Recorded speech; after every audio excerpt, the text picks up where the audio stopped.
स्वागत है तमाम दर्शकों का SI91 न्यूज़ में। मैं आपका मेज़बान आबिद हुसैन इनामदार। बसवा जयंती के पावन मौके पर बीजापुर सिटी के MLA बसवनगौड़ा पाटिल ने मीडिया से मुखातिब होते हुए कहा कि कर्नाटक सरकार यानी सिद्धरामैया सरकार जो है औरतों को 2000 रुपये देकर और स्कीम का रोना रोती रहती है और पूरी तरह से ये जो है इनका ख़जाना खाली हो चुका है। और सेंट्रल में भी जो है मीसलाती ना देकर औरतों को ये पूरी तरह से घेरे में आ चुकी है कांग्रेस सरकार। और ये भी कहा MLA यत्नाल ने कि आने वाले दिनों में वो पूरे युवकों को लेकर यानी हिंदू युवकों को लेकर एक बहुत बड़ा आंदोलन छेड़ेंगे, जिसमें लाखों की तादाद को जमा करके बेंगलुरु चलो प्रोग्राम एक मुनक़्क़िद भी करेंगे, उसके बारे में भी कहा। दूसरी तरफ उन्होंने कहा कि कई लाख खाली जगह हैं एम्प्लॉयज़ के यानी नौकरियों के, वो भी नहीं दे पा रही है कर्नाटक सरकार, उसके बारे में भी बात किया।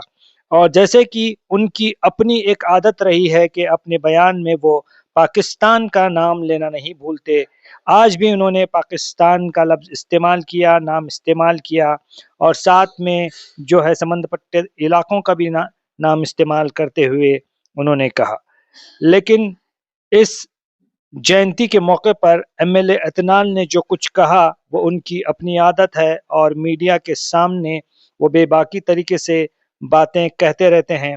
और कटाक्ष किया उन्होंने तमाम गवर्नमेंट की स्कीमों पर, सवाल उठाए और औरतों की बात की, एम्प्लॉयमेंट की बात की, निरुद्योग की बात की और साथ में जो है आने वाले दिनों में एक बड़े आंदोलन की भी चेतावनी दे डाली है गवर्नमेंट को।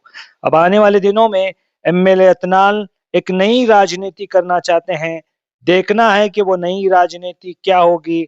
आज वो उद्योग और एम्प्लॉय की बात कर रहे हैं और आज भी उन्होंने ऐसे पावन मौके पर पाकिस्तान जैसे लफ्ज़ को, पाकिस्तान जैसे नाम को लेना नहीं भूला।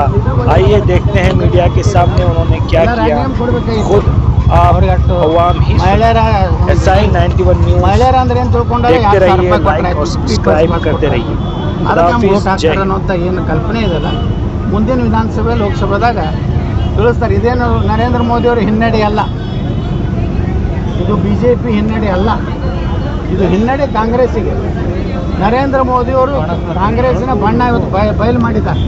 ಈ ಮೀಸಲು ಏನು ಮಹಿಳಾ ಮೀಸಲಾತಿಯನ್ನು ಕೊಳ್ಳಾರ್ದಕ್ಕೆ ಏನು ಮಾಡ್ಯಾರ ಅಂದ್ರೆ ನರೇಂದ್ರ ಮೋದಿ ಅವರು ಇದರಲ್ಲಿ ಗೆದ್ದಿದ್ದಾರೆ, ಸೋತು ಗೆದ್ದಿದ್ದಾರೆ।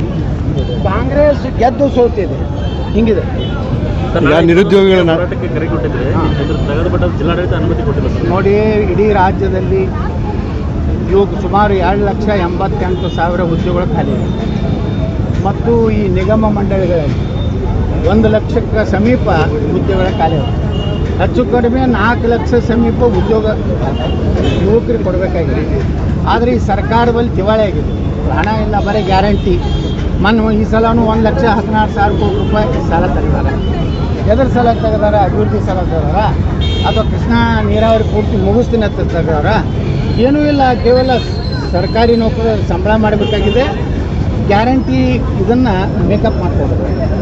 ಇದರಿಂದ ಕರ್ನಾಟಕದ ಅಭಿವೃದ್ಧಿ ಆಗ್ತಾ ಇಲ್ಲ। ನಿರುದ್ಯೋಗ ಯುವಕರಿಗೆ ಇವತ್ತು ಏನು ಸಿಗಬೇಕಾಗಿತ್ತು ನೌಕರಿ, ಅದು ಸಿಗ್ತಾ ಇಲ್ಲ। ಅದಕ್ಕೇ ನಾವು ನಾಳೆ ಬಿಜಾಪುರನ ಕರೆ ಕೊಟ್ಟಿದ್ದೀವಿ। ಆದರೆ ಪೊಲೀಸರು ರಾಜ್ಯ ಸರ್ಕಾರದ ಒಂದು ಒತ್ತಡದಿಂದ ಈ ಒಂದು ಏನು ಅನುಮತಿಯನ್ನು ನಿರಾಕರಿಸ್ಯಾರ। ನಾವು ಇದನ್ನು ಕಲಬುರಗಿ ಪೀಠದಲ್ಲಿ ಚಾಲೆಂಜ್ ಮಾಡ್ತೀವಿ, ನಾವು ಹೋರಾಟ ಬಿಡುವುದಿಲ್ಲ। ನಾನು ಯುವಕರ ಜೊತೆ ಇರ್ತೀನಿ, ಕರ್ನಾಟಕದ ನಿರುದ್ಯೋಗ ಯುವಕರ ಜೊತೆಗೆ। ನಾಳೆ ಇನ್ನೊಂದು 15 ದಿವಸದಲ್ಲಿ ನಾವೆಲ್ಲ ಯುವಕರ ಜೊತೆ ಚರ್ಚೆ ಮಾಡಿ ಬಿಜಾಪುರದಿಂದ ಬೆಂಗಳೂರು ಚಲೋ ಕಾರ್ಯಕ್ರಮ ಕೊಡ್ತೀವಿ। ಅಲ್ಲಿ ಸುಮಾರು 1 ಲಕ್ಷ ಯುವಕರು ಸೇರಿಸಿ ಏನು ನಾವು ಹೋರಾಟ ಮಾಡ್ತೀವಿ। ಸರ್ಕಾರದ ಪತನದ ಮೊದಲನೇ ಹೆಜ್ಜೆ ಆಗ್ತದೆ। ನಾನು ಸಿದ್ದರಾಮಯ್ಯ ಸರ್ಕಾರಕ್ಕೆ ಎಚ್ಚರಿಕೆ ಕೊಡ್ತೀನಿ, ತಕ್ಷಣ ನೇಮಕಾತಿ ಪ್ರಾರಂಭ ಮಾಡಬೇಕು, ನಮ್ಮ ನಿರುದ್ಯೋಗ ಯುವಕರಿಗೆ ಉದ್ಯೋಗ ಕೊಡಬೇಕು। ಯಾರೇ ನಿರುದ್ಯೋಗ ಯುವಕರು ಉದ್ಯೋಗ ತಗೋತಾರಲ್ಲ ಅವ್ರಿಗೆ ಯಾವ ಫ್ರೀಗಳನ್ನು ಕೊಡುವ ಅವಶ್ಯಕತೆ ಇಲ್ಲ। 2,88,000 ಉದ್ಯೋಗಗಳನ್ನು ತುಂಬಿಟ್ರೆ 2,88,000 ಕುಟುಂಬಗಳು ಏನೋ ಅವ್ರ ಅನುಕೂಲ ಆಗ್ತದೆ. ಅಂಥವ್ರಿಗೆ ಏನು ಗ್ಯಾರಂಟಿ ಬೇಕಾಗಿಲ್ಲ. ಅಲ್ಲ, ಕಾಂಗ್ರೆಸ್ ಸರ್ಕಾರದಲ್ಲಿ ಪ್ರತಿಭಟನೆ ಮಾಡಲಿಕ್ಕೂ ಅನುಮತಿ ಕೊಡೋದು ಅಂತ. ಹೌದೌದು. ಇವತ್ತು ಏನು ಹಿಂದೆ ಇಂದಿರಾ ಗಾಂಧಿ ಎಮರ್ಜೆನ್ಸಿ ತಂದಿದ್ರಲ್ಲ, ಇವತ್ತು ಸಿದ್ದರಾಮಯ್ಯನ ಎಮರ್ಜೆನ್ಸಿ ಕರ್ನಾಟಕದಲ್ಲಿ ನಡೆದಿದೆ. ಸಿದ್ದರಾಮಯ್ಯನವರು ಈ ರೀತಿ ಯುವಕರು ತಮ್ಮ ಬೇಡಿಕೆ ಬೇಡಬೇಕಲ್ರಿ, ಯಾರ್ಯಾರಿಗೂ ಪರ್ಮಿಷನ್ ಕೊಡ್ತಾರೆ.